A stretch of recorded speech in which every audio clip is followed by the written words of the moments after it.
to, or any participant to slow down or to pause so you can translate, just say the word. Teddy, Okay, I got Teddy, it. can we let people in? Oh, I'm getting some messages. Oh, yes.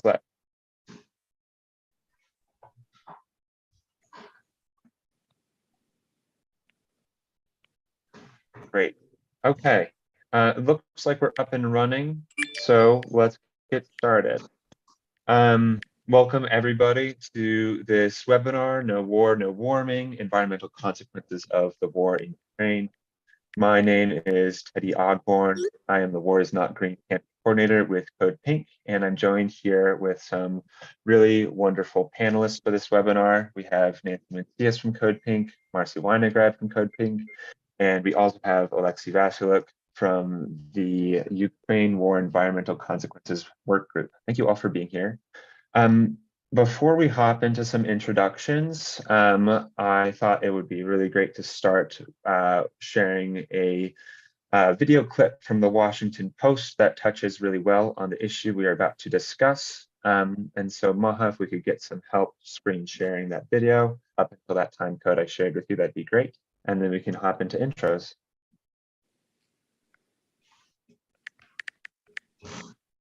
With every battle and attack, immeasurable amounts of toxic pollutants are dispersed into Ukraine's soil, water, and air, making Ukraine's environment the latest victim in Russia's war.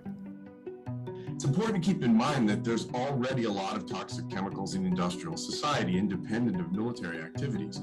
There are about 24,000 environmentally hazardous enterprises or facilities across the country. Most of the heavy industry in Ukraine is located in the east, where the fighting is most heavily concentrated. So whether things are targeted or whether they're collateral damage in the conflict, there's this enormous liberation of toxic materials into the environment. In the short run, that creates serious health risks through water quality challenges, air quality hazards, and great risk to first responders as well in humanitarian efforts.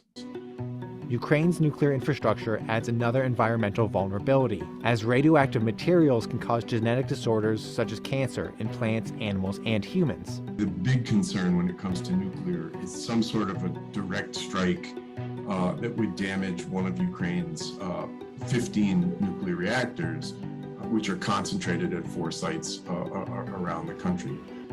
The Chernobyl site creates special risks. That site still needs active management by Ukrainian nuclear scientists. It still requires careful monitoring. There are still 20,000 spent fuel rods that are stored in the cooling ponds on site. And so while the idea of a direct strike on nuclear facilities gets all of the attention and raises the fears, and rightly so, we also have to pay attention to this more subtle effect of the constant threat that the war somehow disrupts these vital monitoring and management activities. As history shows, these environmental impacts can have long-term effects, often lasting generations. Yeah, go ahead, pause, Maha. Thank you.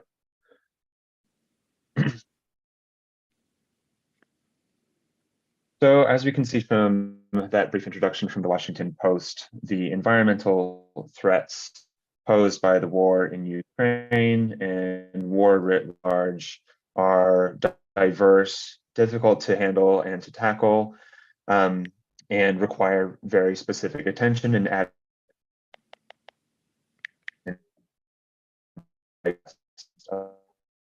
so the order I propose for introductions as we go in, as we're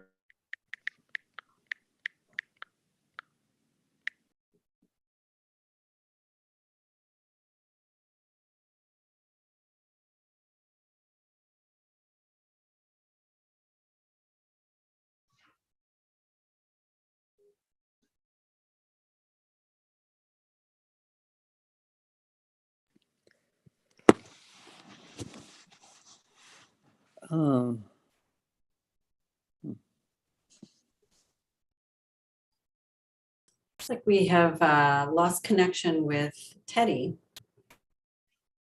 Let's give it a couple more minutes and then hopefully he'll join us. If not, I think we'll go ahead and go with his proposed recommendation of speakers. which I believe is myself, Marcy, and then our two guests joining us from the Ukraine. So let's just give it a minute and see if Teddy can join us. Thank you.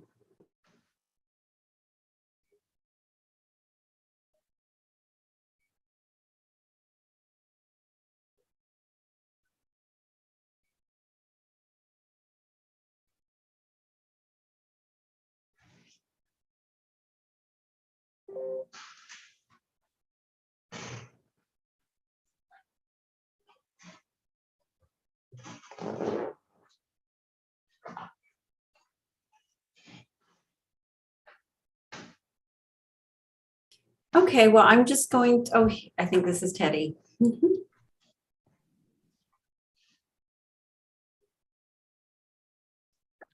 And I'm back. Um, sorry about that brief interruption in my connection. Nancy, did you get a chance to introduce yourself while I was gone, or should I go ahead and do that for you? Because of time, I will just go ahead and do that, Teddy. So Sure. is that okay? Yes. My name is Nancy Mancias. I am a campaign organizer with Code Pink, and it is a great pleasure and honor to be here. And I just welcome our friends and comrades from joining us from the Ukraine. I stand here in solidarity with you around your work on environmental protection. And I look forward to this webinar and hearing what you have to say today, but I'll just get right into it. Conflicts are cause and contribute to a wide range of environmental problems. This is particularly true when fighting is prolonged, intense, and affects a large geographical area. War impacts urban, industrial, agricultural, terrestrial, and natural marine regions. There are many ways to characterize the damage.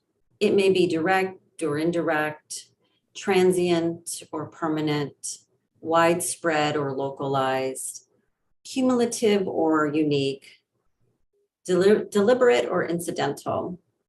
Both human rights and ecosystems depend on a healthy environment. However, warring parties do not prioritize the planet, do not prioritize people, and do not prioritize animal life. Our partners at the Conflict and Environmental Observatory in the UK indicate that in the first 48 hours of the Ukraine war, the world saw patterns of environmental harm, such as pollution from military sites, nuclear and radiation risks, water contamination, the use of weapons, the destruction of industrial infrastructures, the laying of landmines, the permanent scarring of bio and geodiversity. This does not include the high levels of greenhouse gas emissions. Since last February, the damage and disruption to the fossil fuel sites has left a long-term effect on the environment and public health. In addition, the war is increasing civilian suffering. Measuring should be taken to minimize the harm to people and ecosystems, together with actions to address the damage already caused and broader questions of our dependence on fossil fuels. More importantly, war is not the answer. When I think of the war in Ukraine, I think of also the war in Iraq, the war in Afghanistan, and I think of the term ecocide. And this is because conflicts generally reveal the limits of state accountability for the environmental harm caused by war. The environmental dimensions of all armed conflicts are becoming ever more visible. There are several reasons for this: social media, citizen journalism, activists such as yourself, improved access to Earth observation data, new monitoring methodologies, more organizations and individuals actively collecting data communication pathways becoming immediate, and all of this because of a strong interest in environmental protection. So even though we watched that clip from the Washington Post, our work around mainstream media is not done. Mainstream media is one sector where environmental dimensions need to be more visible. As part of our War is Not Green campaign, we are launching a campaign to hold the media accountable, asking them to increase reporting on how militarization, war, and conflict directly impact the planet. Please check out the Code Pink website for more information on this campaign, and please visit the Conflict and Environment Observatory website as well for more data on this topic. Thank you. It's an honor to be here. Thank you so much, Nancy. Now I'd like to give the floor to Oleksiy Vasylyuk, who's joining us from Ukraine. Oleksiy is an environmental expert representing the Ukraine War Environmental Consequences Work Group, which has been working tirelessly to document the environmental consequences of the war in Ukraine and Russia. Oleksiy is also a member of the Ukrainian Nature Conservation Group, and we're really excited to have him here. Oleksiy, if you'd like to introduce yourself a little bit and talk about your work. Thank you. Мікрофон, Морощак. Да, представся, будь ласка.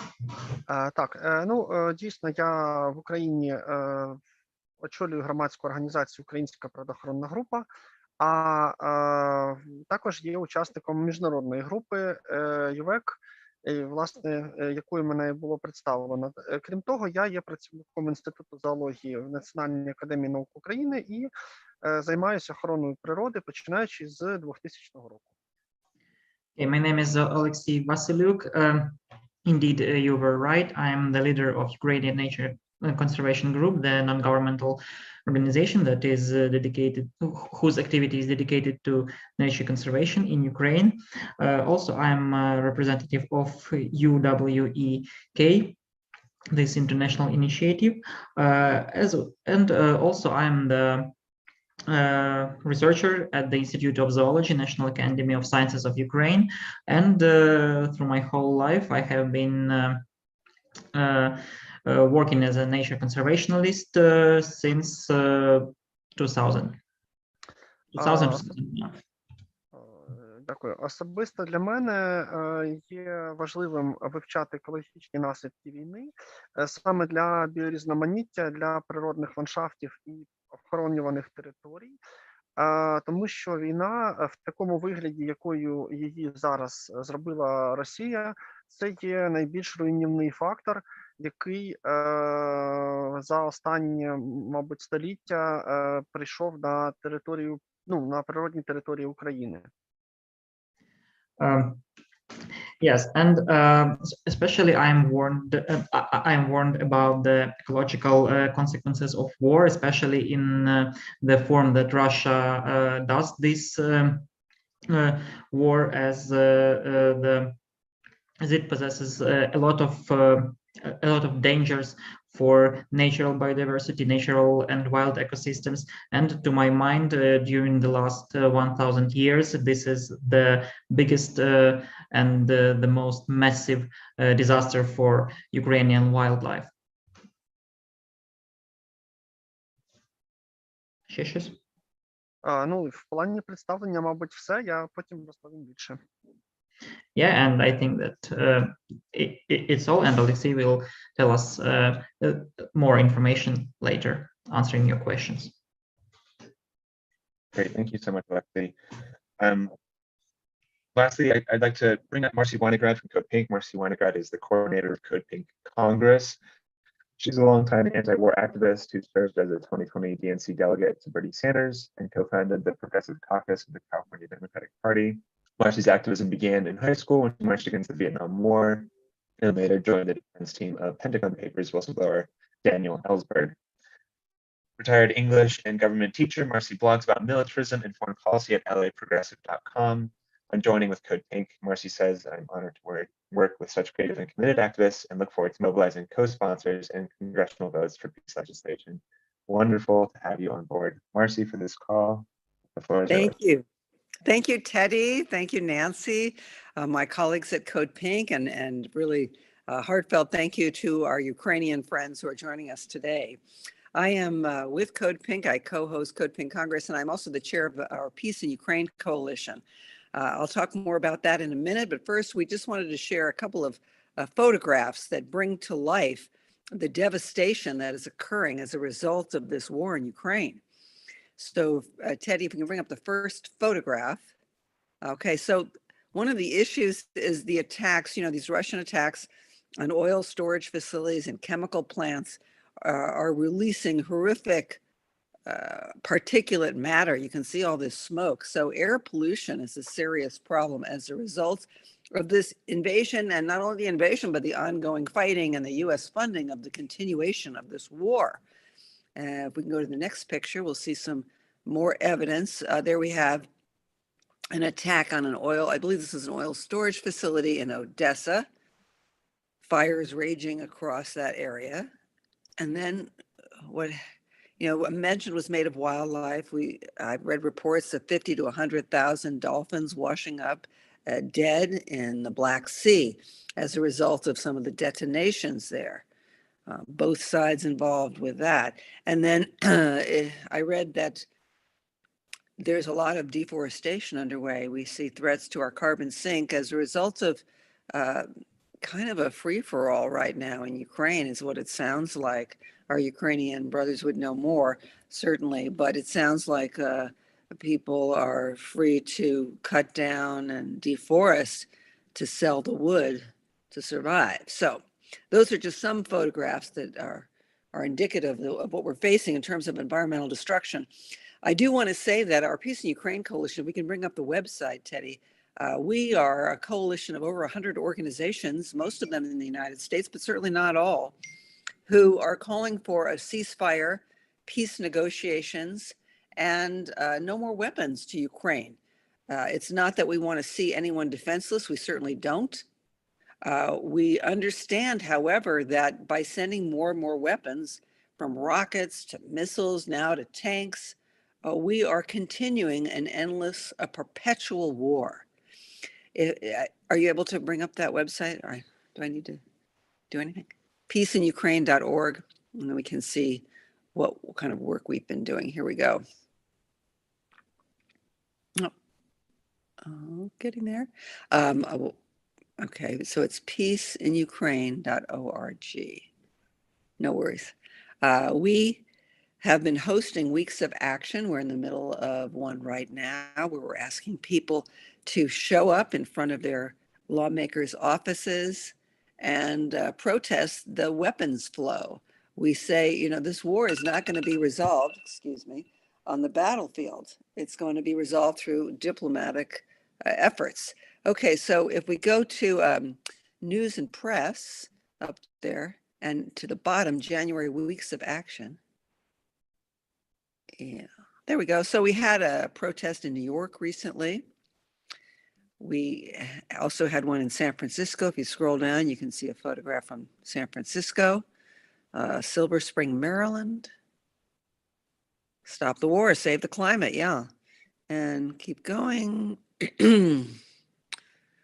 Raleigh, North Carolina.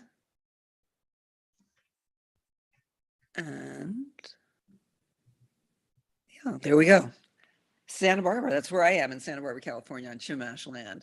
We also have, just so people see this as a resource, under our resources section, we click on resources, the top there. We talk about Medea Benjamin's book tour. Medea is the co-founder with Jody Evans of Code Pink. She's written her book, War in Ukraine, Making Sense of a Senseless Conflict. She's on tour throughout the United States. We also have talking points, statements, petitions, and more for tabling. And again, we don't see an end to this ecocide without an end to the weapons. We see this as a US-Russia proxy war at this point that is sacrificing Ukrainian lives to what? To maintain a unipolar world with the US on top. Anyway, I encourage everybody here to check out the resources section and join us at the Peace in Ukraine Coalition on our homepage. And with that, I'll turn it back to you, Teddy. Thank you. Thanks so much, Marcy, for sharing those wonderful resources and all the work that you are doing to work towards peace and also an eventual healing of the environment there in Ukraine, which I know Alexei is already hard at work doing this very challenging work. So I do want to pose a first question to Alexei, which is, what are some of the challenges that you encounter in the work that you're doing, whether that's challenges faced by maybe other Ukrainian NGOs or the Ukrainian government? Is there any resistance to the kind of work? З якими труднощами ми стикаємося під час оцінки, і взагалі з якими труднощами ми стикаємося під час війни та дослідження оцінки впливу на довкілля з точки зору військових дій? Так, ну, звичайно, що займатися будь-якою діяльністю експертам, представникам громадських організацій, науковцям під час війни надзвичайно складно. Частина експертів і науковців взагалі зараз знаходиться в Збройних силах і є учасниками бойових дій, вони не можуть займатися зараз дослідженнями, аналітикою. Росія постійно наносить ракетні удари по енергосистемі, і в деякі дні у нас може повністю не бути електроенергії і жодного зв'язку, навіть мобільного. І одною першою перешкодою є ну, саме неможливість нормально вести роботу через те, що немає світла, і частина експертів або не зараз задіяні в військових діях, або взагалі покинули територію України в якості біженців. Це перше. Okay, so the first and to my mind, the main challenge in our work is that part of our experts, part of scientists and environmentalists were recruited to Ukrainian army, and they are now defending our land, defending our country against the occupants. And the second part of this first big challenge is the permanent and regular or irregular blackouts due to the mass destruction of our electrical stations, power stations, after the rocket shelling. And this prevents us from doing our work normally on a regular basis. So, for example, when you can't work during the whole day and you have electricity only during several hours in the night, of course it is really harmful for our productivity. And also part of the experts and the environmentalists, they are now refugees, so either they are innerly replaced persons, or they are refugees somewhere in Europe and other countries, so they can't do their work normally and regularly. Друга проблема полягає в тому, що ми не можемо потрапити навіть на ті території, які вже звільнені від російської окупації, тому що, ну, очевидно, там, де території окуповані, ми не можемо туди потрапити, там, де йдуть активні бойові дії, ми не можемо туди потрапити, але і там, де звільнено, ми теж не можемо потрапити на ці території, тому що вони переважно заміновані. Оскільки війна охопила 1/5 площі України, і це площа більша, ніж площа Румунії, площа більше, ніж площа Білорусі. І ці території просто під час війни немає ресурсу їх розміновувати. Це займе ще багато десятиліть. І тому, оскільки зараз такого ресурсу немає, просто ніхто, військові не пускають людей відвідувати території, на яких відбувались бойові дії, або які можуть бути замінованими. Відповідно, дуже складно проводити реальні якісь польові дослідження. Це друге. Okay, the second main challenge is that all of us are civilians, and the area that was under any type of war actions is really enormous. It's bigger than, for example, Romania or Belarus. It's literally 1/5 part of the entire territory of our country, and you can imagine the amount of explosives, amount of different types of dangerous things that are still buried somewhere under the soils, somewhere hidden somewhere, or just laying somewhere, that still can kill people. And of course, this territory is so enormous that all power, all possibilities of our army are not enough to make it safe again. And as a result, we as civilians, as scientists, we don't have normal access to the territories. Of course, it's normally not having access to the front line because we are civilians, we have nothing to do there. And but even we don't have direct access to the territories that were deoccupied because they are still dangerous, and it's still a really big chance that not all of us will come back after each expedition. So we assume that it will take a lot of time, many years, to make these territories safe again, and to go there and see what happened and try to assess the consequences of these war actions. І це спричиняє третій поганий такий негативний фактор, оскільки ми не можемо своєчасно потрапити на території, де відбувається, наприклад, забруднення, а вони, як правило, це є забруднення повітря, води або ґрунтів. Ми зможемо лише потім туди потрапити. І ясно, що колись потім аналізувати забруднення повітря або води взагалі це смішно, тому що через хвилину вже не буде забрудненого повітря в тому самому місці, забрудненої води. А забруднення, які потрапили в ґрунти, поступово з дощами потрапляють також глибше, і тому в реальності пізніше потрапивши, не під час самих бойових дій, будь-коли в інший час потрапивши на місце бойових дій, ми вже не зможемо отримати достовірну інформацію з будь-яких проб. Okay, and this the challenge number 2 leads us to the challenge number 3, because it is useful to try to track the changes, to try to track the pollution so immediately after the explosion or other action took time. So, for example, but we can't do this, and we will be able to do any measurements or collect any samples for identification for further investigation only a very long time after this action took place. So it is almost impossible right now to make a start point in the normal investigation of these consequences, because during the gunplay, during the heavy assault on the front line, we have pollution of air, we have pollution of water, pollution of soil. The pollution of air will change like on the next day. The pollution of soil will be also will also fade, because with the rains, with water, so all the chemicals will be spread and transferred to local rivers, and therefore the inability to be there at the very time of the explosion, the very time of the gunplay. Of course, it's wise because we can't do anything there. We can't stop the gunplay and say, "Okay, guys, can you please stop? We need to do some measurements." Yeah, yeah. So we are unable to do this, and this literally. I would not say spoil, but makes our further investigations worse than they could be. По цій причині я не вірю у достовірність будь-яких оцінок забруднень.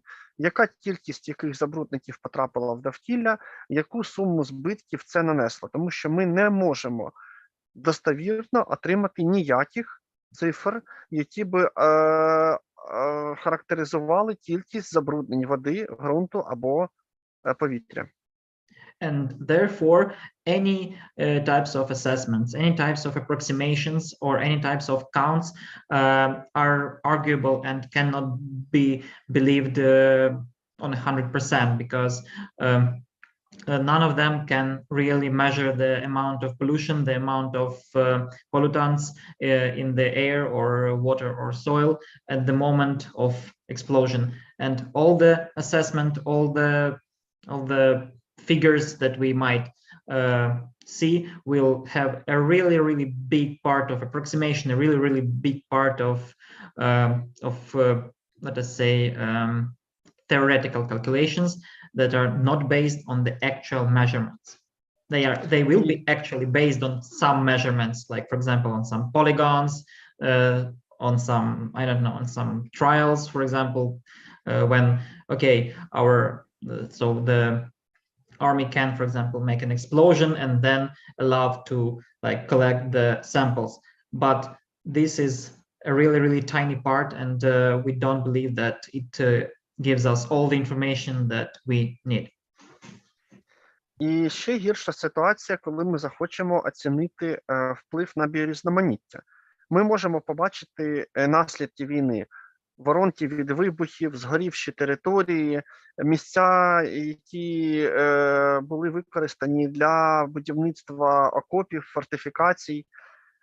І ми бачимо, що це реально колосальне руйнування дикої природи. Але ми не знаємо, які саме види і в якій кількості були саме на цій ділянці. І це означає, що ми не можемо сказати, скільки їх зникло, якщо знову ж таки намагатися оцінити щось кількісно.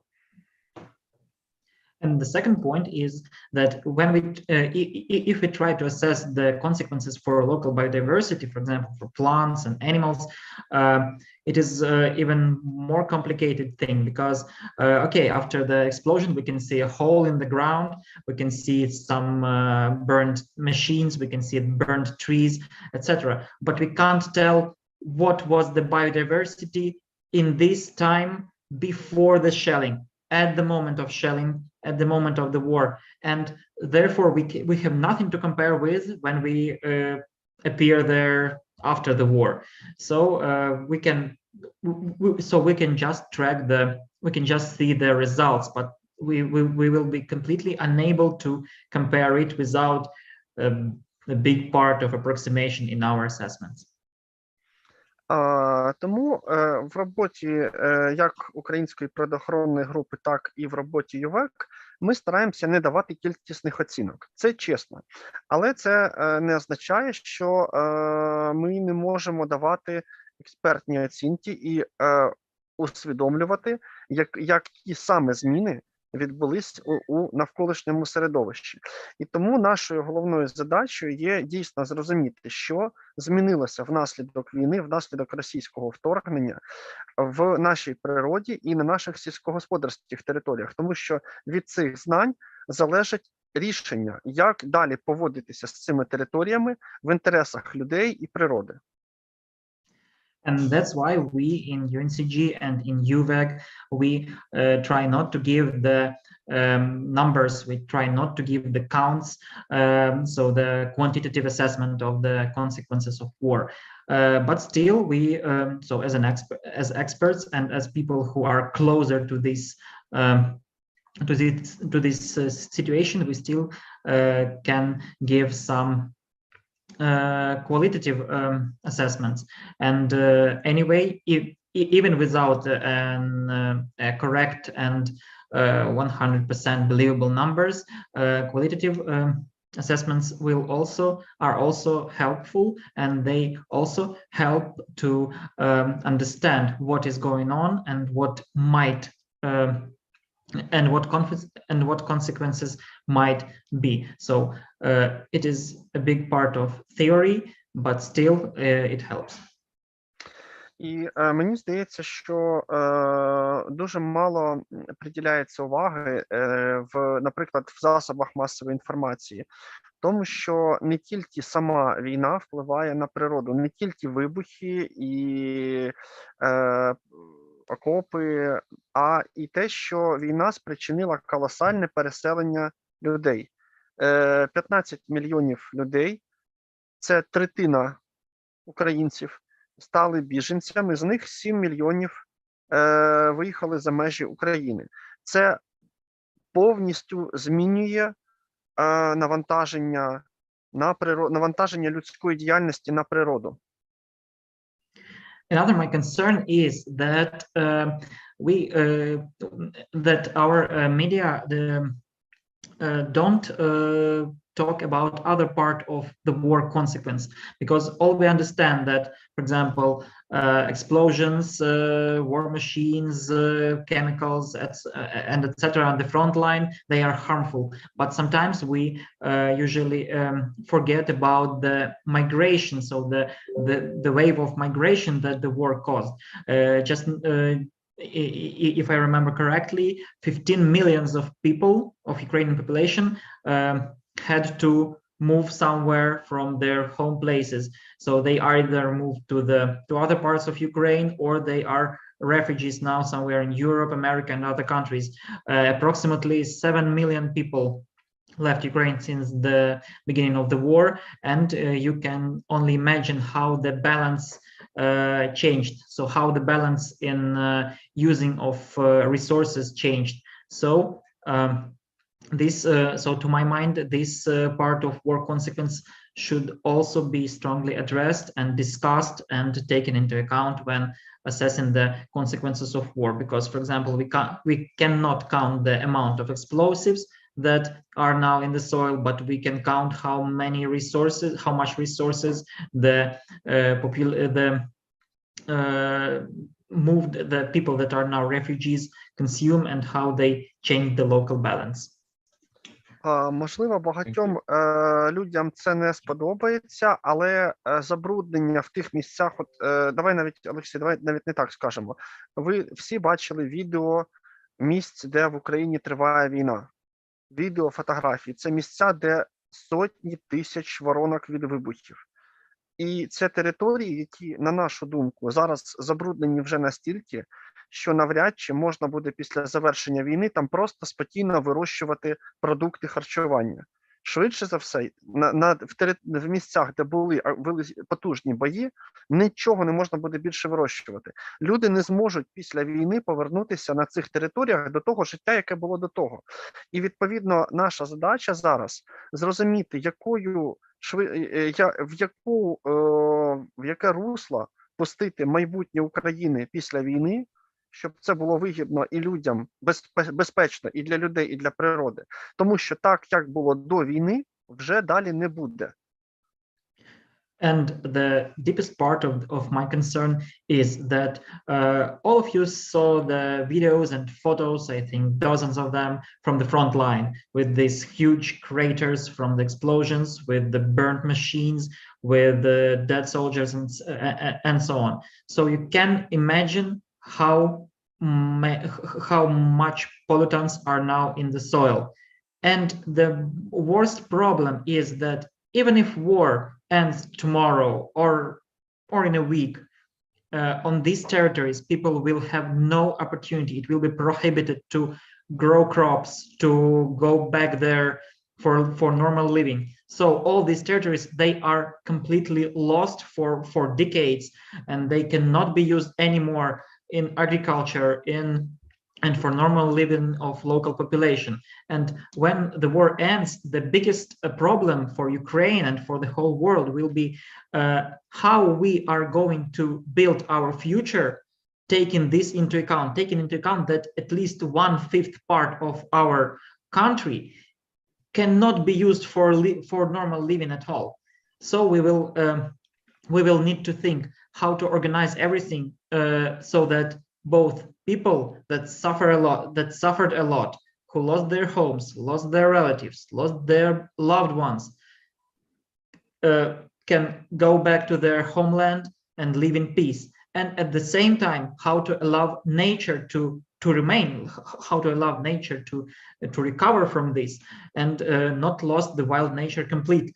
Because it's my personal comment, because for example, if we have a certain area of field that used to produce some crops, for example, and the Donbass and these steppe areas that are now under occupations, they had a lot of such areas where we used to grow different crops and other agriculture things.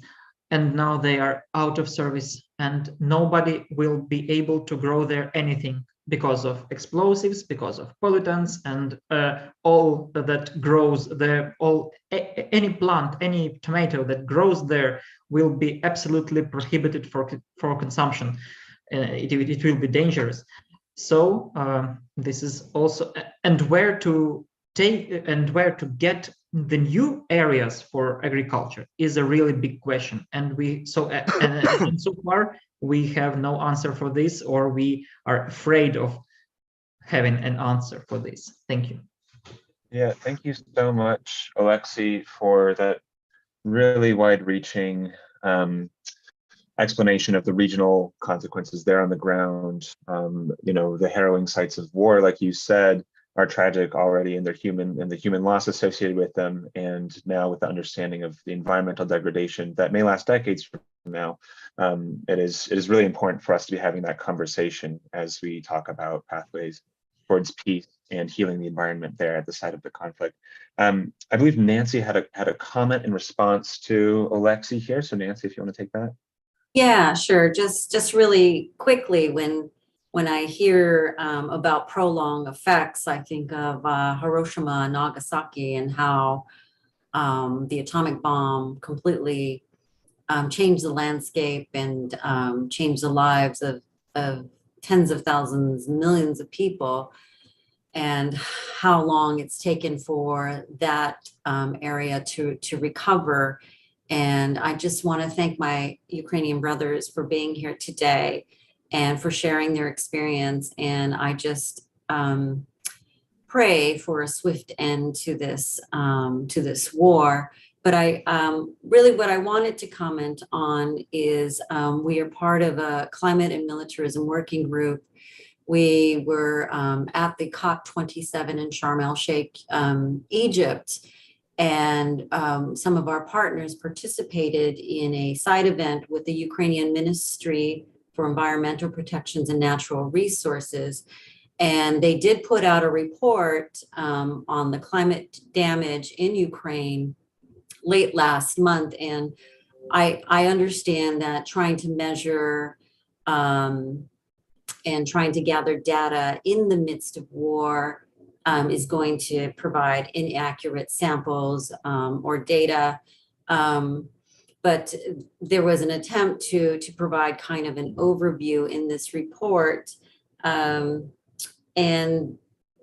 the great thing about this event is that the minister brought the discussion of military emissions to the largest climate event in the world. They brought the discussion of war and how it affects the environment. So I applaud the foresight and this the initiative that the people in Ukraine are taking to force the world to have this conversation. But I'm just going to say that the report is called Climate Damage Caused by Russia's War in Ukraine, an Initiative on Greenhouse Gas Accountability of War. So if people want to Google that. So anyway, I just wanted to bring that up, and I appreciate all what you have to say today. Thank you. Льоша, ти зрозумів, чи тобі перекласти? Дуже коротко. Ну, майже все зрозумів, але... Yeah, by the way, so Alexei, he more or less understand what you're talking about. So I will sometimes just ask him if he needs any assistance in translation. So вона дуже вдячна нам за те, що ми піднімаємо ці питання. Вона нагадала саміт 2017 року у Єгипті в Шарм-ель-Шейху, де представники нашого міністерства підняли питання про дослідження наслідків війни для довкілля. Навіть з не зовсім коректними і адекватними даними, але все одно вона дуже вдячна нам за те, що це питання піднімається, що Україна підняла це питання. Я можу додати, це дуже важливо, що наслідки для довкілля, вони стосуються не лише України. Тобто війна відбувається лише на території України, але страждає від неї довкілля в інших державах теж. Забруднене повітря внаслідок вибухів приносить кислотні дощі сусіднім державам, куди його відносить вітер. Ліси, які згорають в Україні, змінюють клімат, і клімат стає гіршим для всієї планети. І відповідно, навіть от ми зараз знаходимося з вами з різних боків планети, але війна, яка відбувається у нас, робить гіршим життя і у вас також. І це, я переконаний, повинен розуміти кожен, хто живе на землі, що війна в такому вигляді, в якому вона відбувається зараз, вона робить гіршим життя всіх на цій землі. Okay, Nancy, thank you very much for your words. Thank you very much for addressing the question that Ukraine raised on that summit. Alexei just wanted to add that even if war is now taking place only on the Ukrainian territory, all world is suffering from its consequences. So, of course, if we have a lot of air pollution here, for example, as a result of burning of oil stations, burning of different war machines and so on.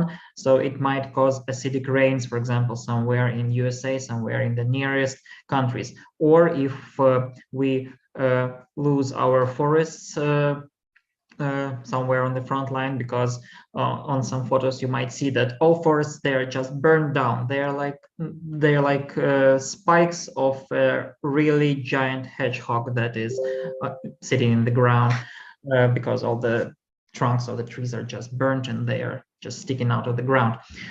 Yes, and exactly the same thing I would like to address on this webinar is that the war in Ukraine is a disaster for the whole world, and we are now sitting here in a comfortable Zoom online conversation, but all of us, it doesn't matter where we are, on our place or on your place, all of us suffer from this war and its consequences. Thank you. Thank you Teddy, so much for really articulately putting the risks to all of us here on planet Earth who breathe air and rely on our environment to survive because of the war in Ukraine. Alexei, that's really, really well put. I believe Marcy has a question that she'd like to Yes, ask. thank you so much, Alexei, for pointing out how the war is jeopardizing global climate security. I'm wondering what you think about the importance of diplomatic efforts to resolve this sooner rather than later, as horrific as the environmental destruction that we witness right now. I imagine that would be exponentially increased should this war widen to include more of Europe. So I'm wondering what your position is on this, the sending of weapons to Ukraine to continue the war, or if you have wrestled with this question. Thank you for your question. Олексію, питання звучить наступним чином. Скажи, будь ласка, що ти думаєш про необхідність дипломатичного врегулювання цього конфлікту? Що ти думаєш про те, що дипломатичне врегулювання є більш вигідним для того, щоб зберегти дику природу? І що ти думаєш про те, що припинення посилання Україні військової техніки, військової допомоги допоможе дипломатичним шляхом вирішити цей конфлікт, а не перетворити його на війну вже європейського масштабу. Чи може такий підхід допомогти і бути більш вигідним? Дякую. Ну, я думаю, що, як і більшість українців, я не думаю, що війну можна вирішити, завершити будь-як, крім як військовим шляхом. Тому що ми бачимо наші зруйновані міста, ми бачимо кожен день смерть українців від ракет, які летять винятково в цивільні об'єкти, в житлові масиви.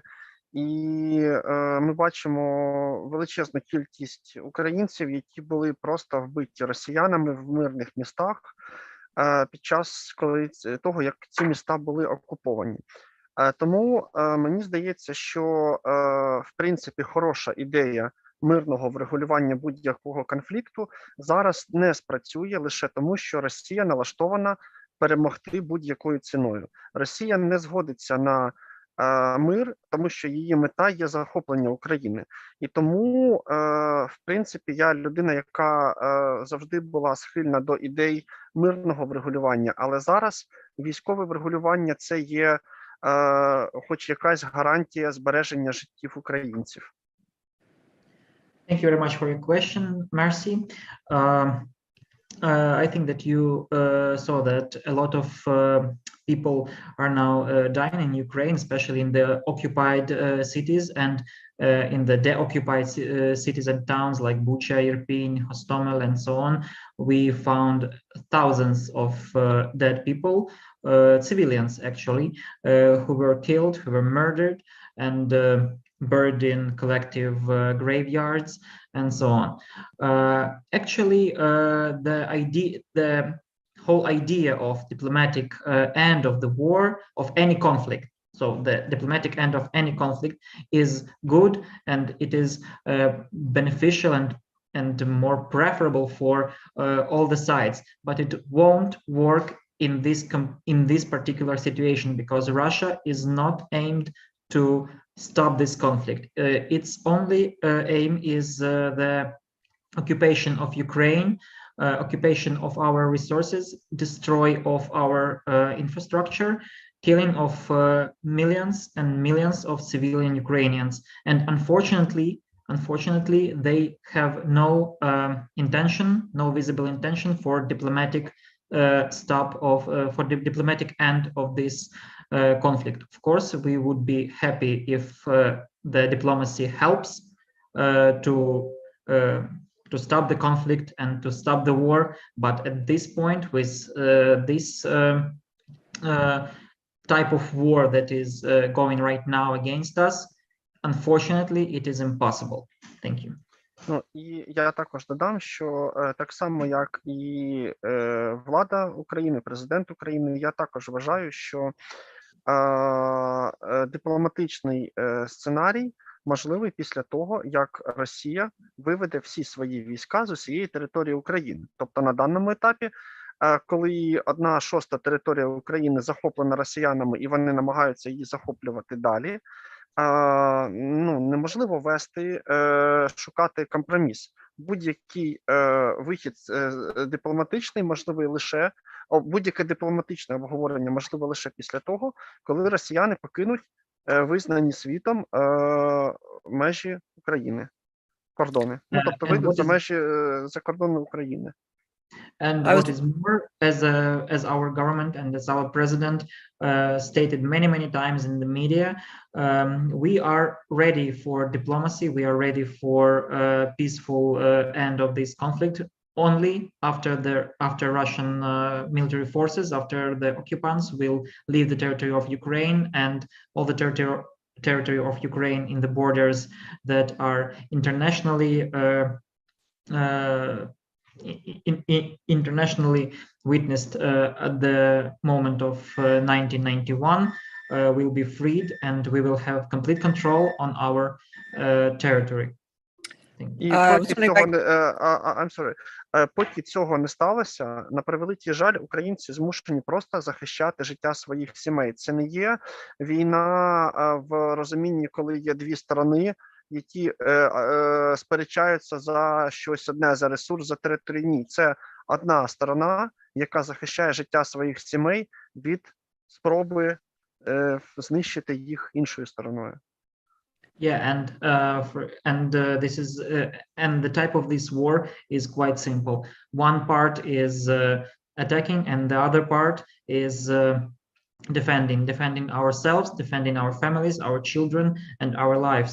Because if we stop doing this, we will be killed, and and Ukraine will stop existing on the map of the world.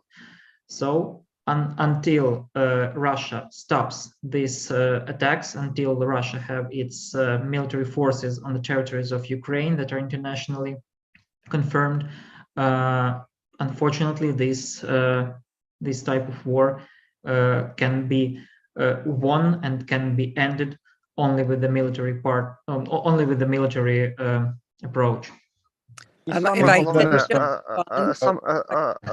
Олексій, ще одна деталь. Саме головне, та зброя, яку зараз передають держави-партнери Україні, це зброя високоточна, зброя, яка не знищує все навколо. Зброя, яку використовує переважно Росія, це повне знищення сільськогосподарських угідь, міст, сіл, всього навколо, природи. Але те, що передають зараз українцям, як Сполучені Штати, Британія, інші партнери, це високоточна зброя, яка покликана саме зупинити руйнування України, але не спричинити нові руйнування. Okay, and the last Then I'd comment like is, to respond at some point. okay, this is the last comment, and then okay. So, and the type of weapon that Ukraine now receives from USA, from other countries, is a highly accurate types of weapons. So, when Russia uses types of weapon that destroys everything in front of them, their main aim is mass destruction. The type of weapon that we receive from our partners, from our friends, is the highly accurate types of weapons that are aimed only to defend Ukrainian critical infrastructure and to get rid of their key hubs like storages, the storages of weapons, storages of artillery systems, and so on. So these types of weapons are not given to us at the moment. So we will soon have 1 year of the war, and every type of weapon is closely discussed and is given us very, very carefully. Thank you. Thank you. I just wanted to respond and first say that, you know, Code Pink and the Peace in Ukraine Coalition, which I chair, both oppose the Russian invasion. Code Pink opposes this invasion as a criminal attack on Ukraine. That being said, we hold our own government, the United States government, largely responsible for this situation, having undermined the Minsk Peace Accord, sending arms into Ukraine, promoting the expansion of NATO, the support for NATO, for Ukraine as an enhanced opportunity partner, a de facto NATO member, for continuing now, we're exceeding $105 billion to continue this war in Ukraine. Much of that is a money laundering scheme for military contractors in the United States. We want to see our government promote vigorous diplomacy, whatever it takes to end this war before it gets even worse. We see the environmental destruction that's underway, as you have so vividly pointed out, and we don't see this ending, only getting worse with continued fighting.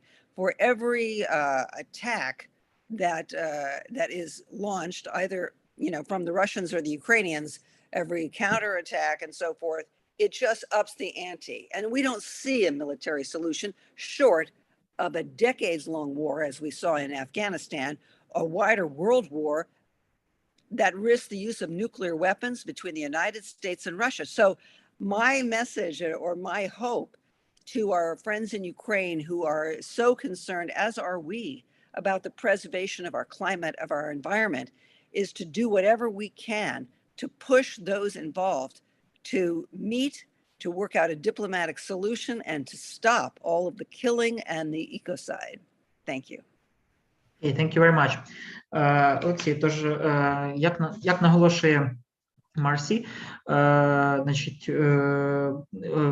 офіційна позиція, якби, їх організації полягає в тому, що дійсно Російська Федерація здійснила кримінальний злочин відносно України, відносно народу України та всього іншого світу.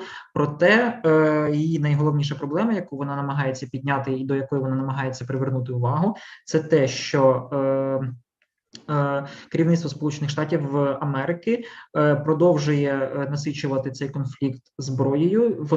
Він продовжує, можливо, відмивати гроші якісь на якихось схемах у постачанні цієї зброї, продовжує підтримувати розширення НАТО, і Україна вже де-факто є членом НАТО, проте все ще не де юре, але тим і її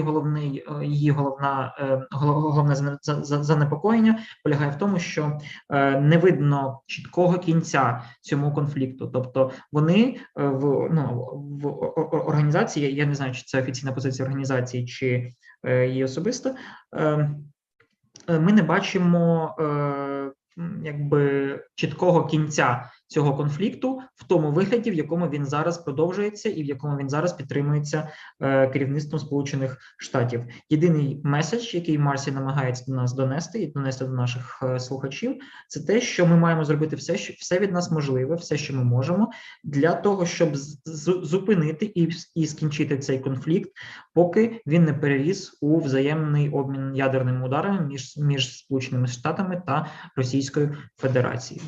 Дякую. Так, ну я розумію, так, дійсно, ну судячи з Unfortunately, Alexei, if you could, we are a little over the call. Okay, If you want to okay. respond with a few Okay, sentences, that's fine, but then I will end the call. Is that okay? Okay. Thank you. Well, thank you. Yeah, we are about 10 minutes over the call, and of course, it's really important to address the issues that we've just begun discussing between Marcy and Alexei. The big takeaway, of course, is that war is awful for the environment, right? We know war here is destroying the homes and lives of many, and is degrading farmland and viability for decades to come, is what we've been discussing, and really crucial for us to take with us out of this call as we continue through our various strategies to oppose war. So thank you so much, Alexei, both Alexeis actually for your participation today. Marcy, really appreciate your contributions as well. Thank you to Maha for hosting the call, and Nancy, who had to hop off. Thank you as well. It's been such a pleasure having you all. Thank you. Thank you very much. Thank you.